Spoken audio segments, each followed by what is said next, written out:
That's like riding a bull.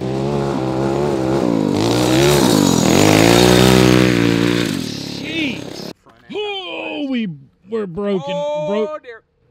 We're broken? Yeah, broke the frame. Oh. Let's fix it.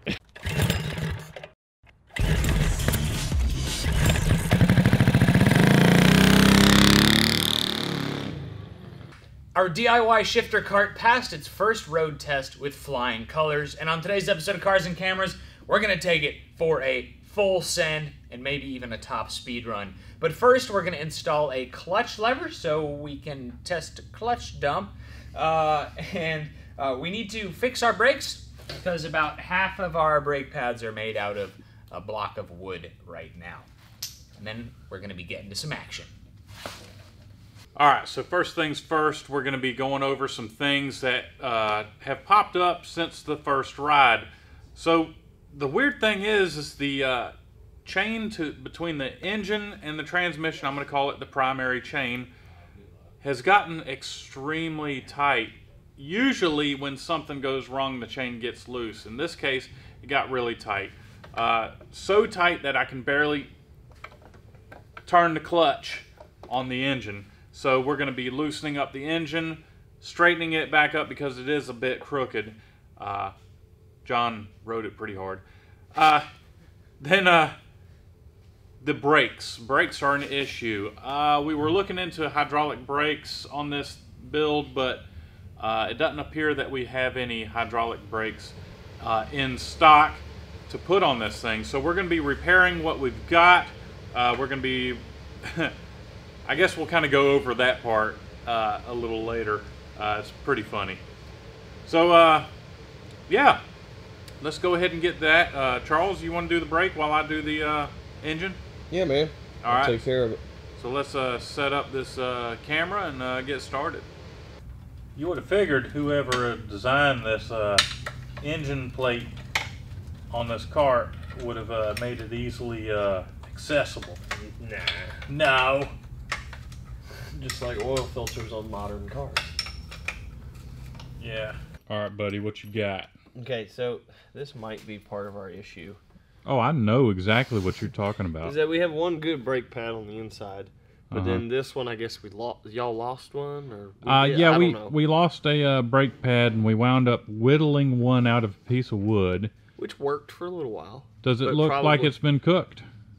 No, I mean, it's definitely got some wear marks on it, but so it was working. It got us by. Yeah.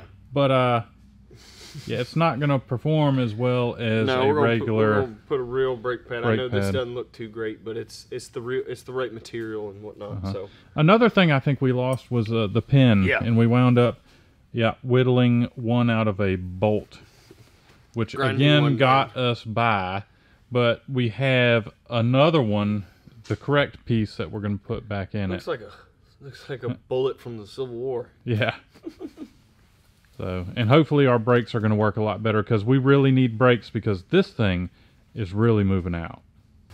We need to install a brake cable, not a brake cable, a clutch cable. And I'm going to have to drill a hole right here in one of our brackets to run the cable through so we can get to the lever on top of the transmission.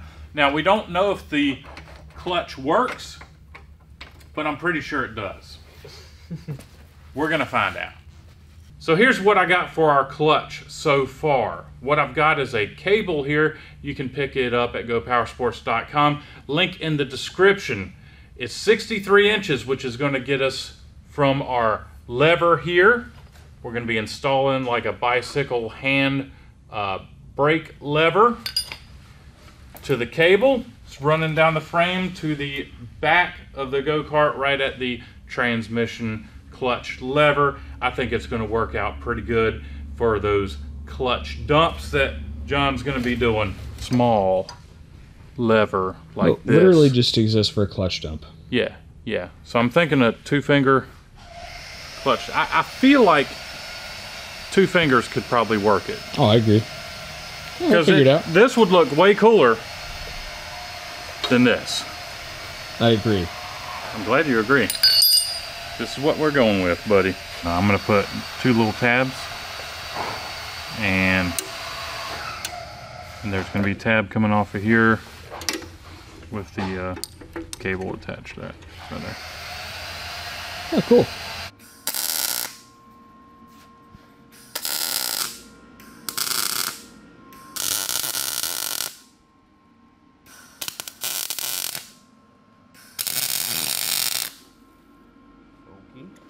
So we got our clutch lever installed, we got fenders installed because it is swampy out there. It's time for our performance testing. Now, We noticed the clutch, it's a little sticky, doesn't work that good. Maybe it'll get better. Yeah, and We're and if anything is going to destroy our very delicate transmission engine to transmission system back here, it's a clutch dump. So we're going to save that for the end of the episode. Yeah. But you ready to fire this thing up and see what it'll do?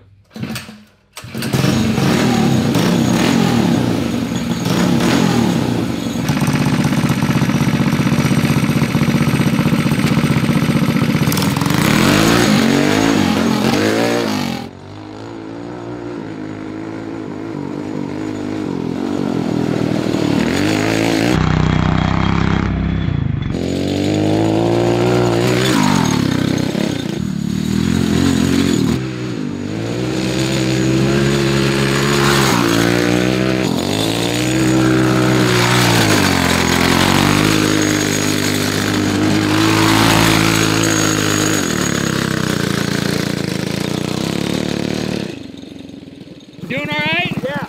That got out of hand. That got out of hand a little quick, but that's okay. You know what? We got to fix our chain bind, and we already lost one of our fenders. Oh, okay.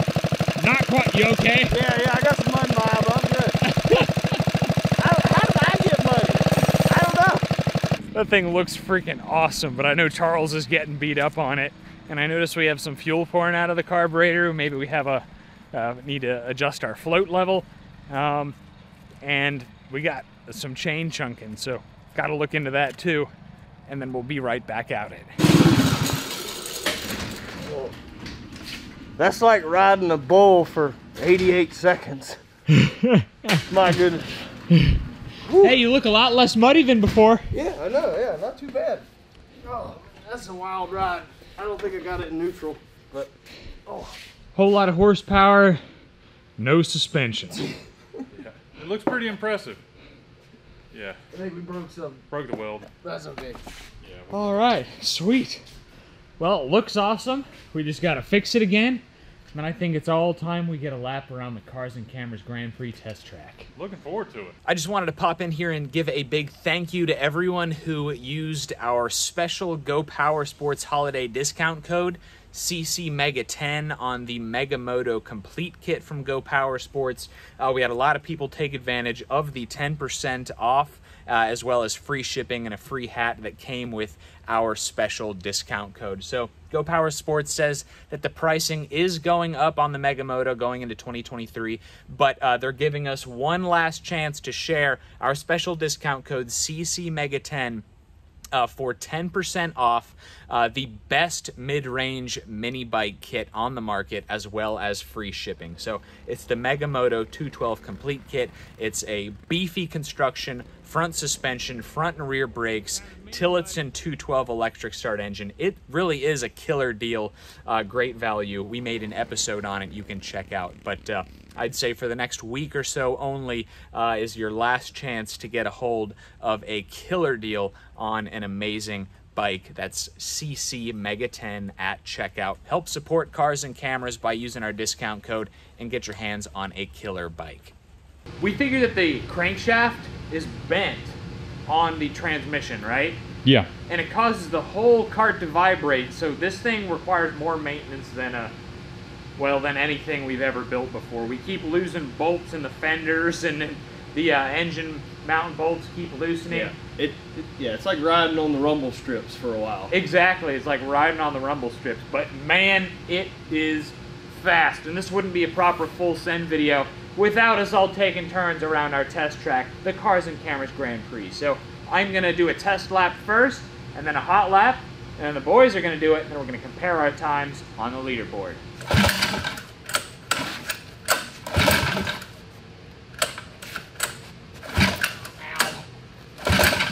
valve adjustment. Yep. We don't want to run this thing. Oh, yeah. Might as well.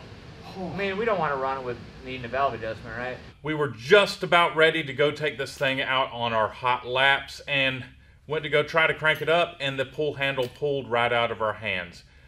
We tried several other times, and again, pulled out of our hands, hurting our hands, which tells us the compression release was not releasing. So we did a valve adjustment.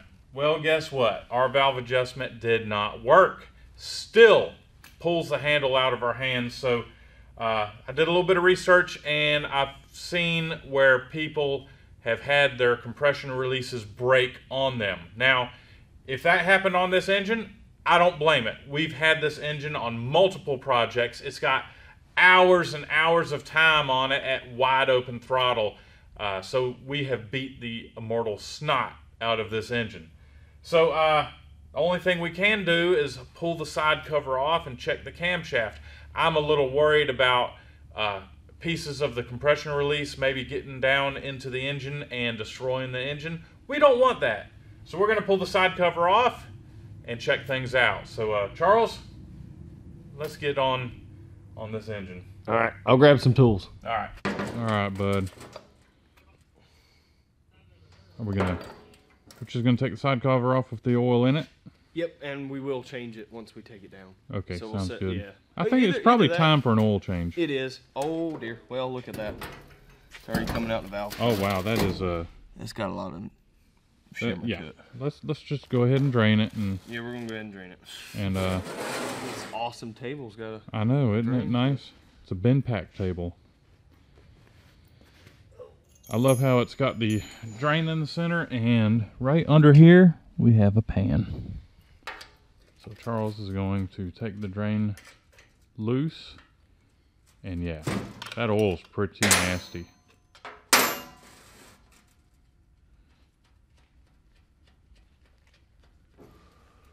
Oh yeah, she's past due, buddy. Golly. You can paint a bass boat with that. Yeah.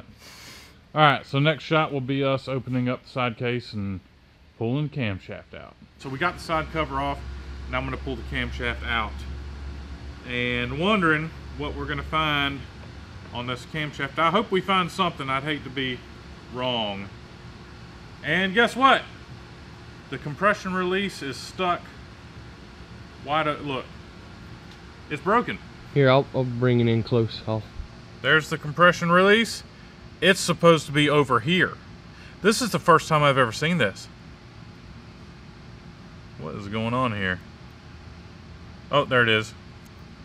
See, it's supposed to be right there. That's the compression release right there. It's supposed to be right there. And what happens is, as the lifter goes by, the lifter rides on this beautiful smooth piece.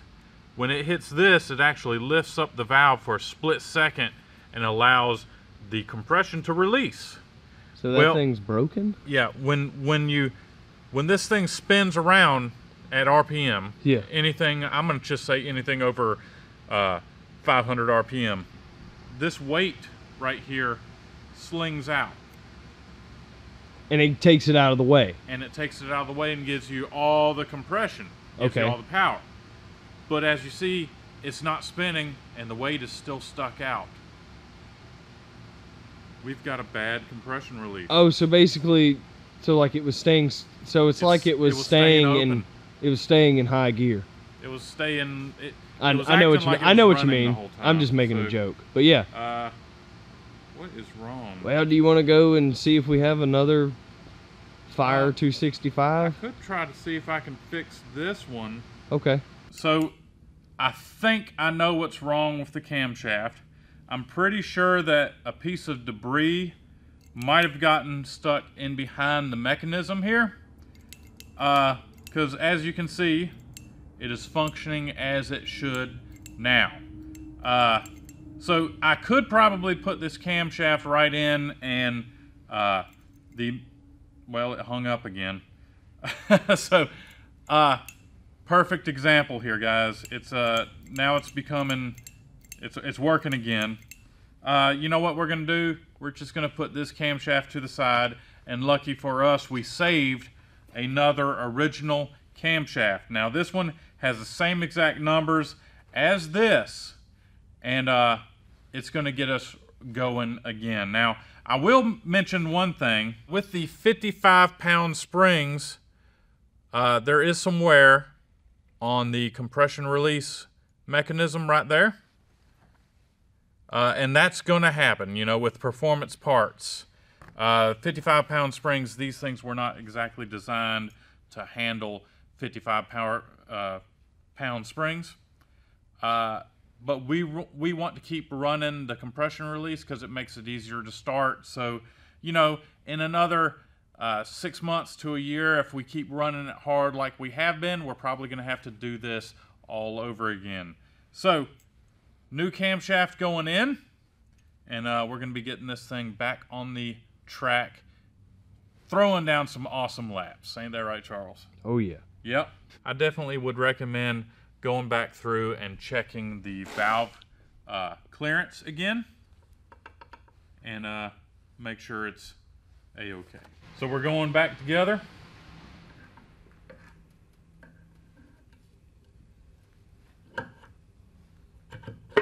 Don't forget the screws. Yes, thank you.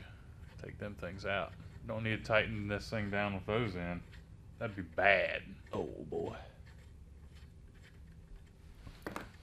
Okay, guys. I feel pretty good about this.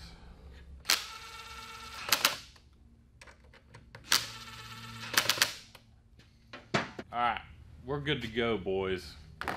Just need some oil. Yeah. This is how the valve compression release works.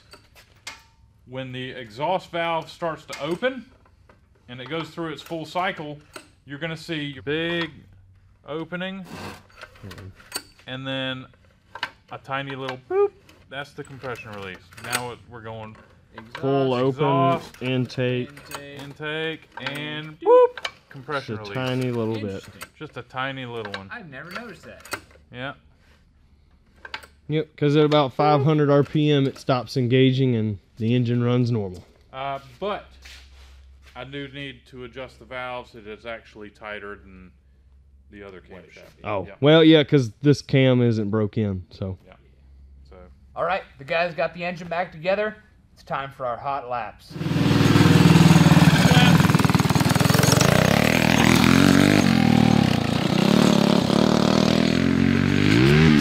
No! I think we blew a chain. I think we blew a chain. Oh, man, that's a bummer.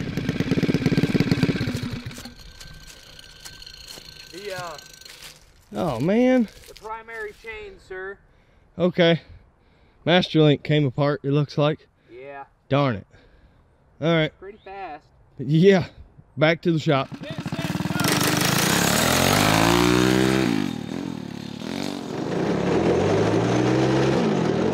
Here we go. This is a fast little go-kart.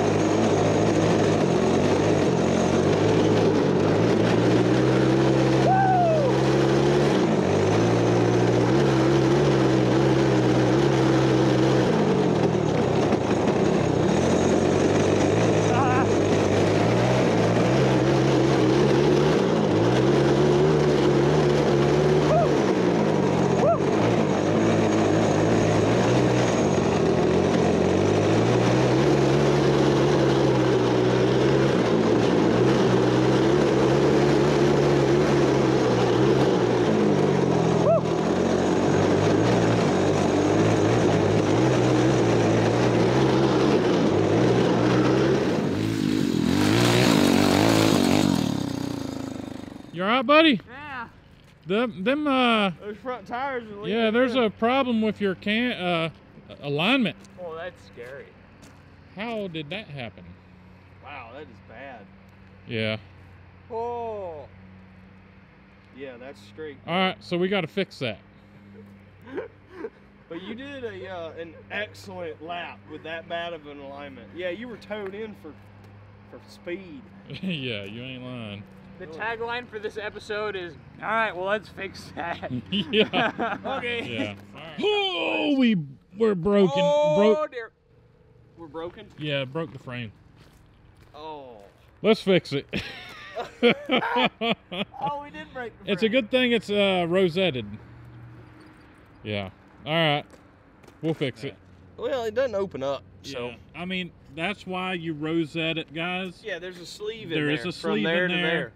there. And that is what kept us from losing the wheel. And I gotta tell you, I don't know if y'all remember, but we actually cut the chassis right there so we can rock the spindles back. Check this out. Oh, hold on. Yep. That's what That's broken. That is definitely broken.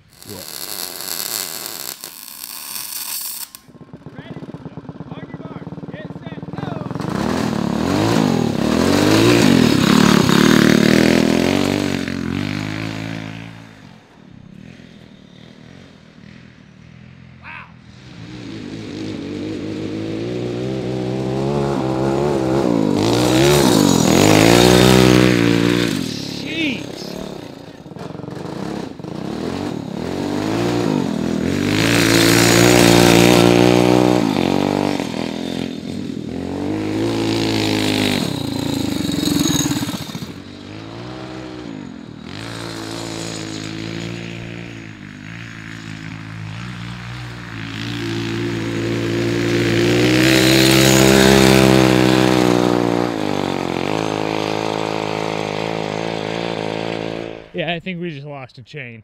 I hope he's okay. Alright, I'm gonna stop this. He's okay. I'm okay. Oh dear. Oh, that This window. thing's pulling to the right real bad. Oh, we got a flat tire over here. Oh, we're okay. Don't make hard left turn. No hard left turn. Let's make sure we don't. Oh, there. Okay, there he is. Uh-oh. Well, yeah, we knew it was Yeah. making all kind of noise. Yeah. And I popped the tire too. Oh. That's Dude. why, remember I said, hey man, it feels like the brakes are on. It's because the tire's flat. We found the utter limit of what a yard cart can handle. You did pop the tire.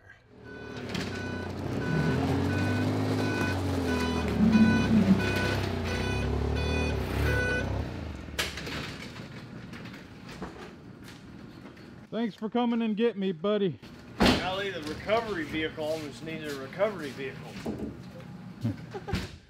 We have proven today that we have found the upper limits of a yard go-kart in terms of horsepower. Turns out all it takes is a Tillotson 225 big valve 85 9,000 RPM engine. Hooked up to a gearbox. Yes.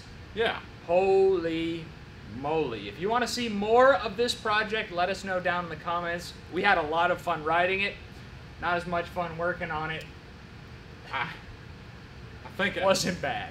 I would have liked to have had one more go at it, but It's on its last leg. it just wasn't in the cards for me today. No. It'll be fine. So leave a thumbs up if you enjoyed today's episode. Visit our website, CarsandCameras.com, to support the channel, pick up some merchandise. Now, for our lap times, I have Ike's. And I have John's. Exactly. Yeah. So, we're going to say the numbers at the same time. Really? Okay. One digit at a time. One digit at a time. 1, 2, 3, 5. 5. 1, 2, 3, 9. 6. Whoa! 56, 57, John. Congratulations.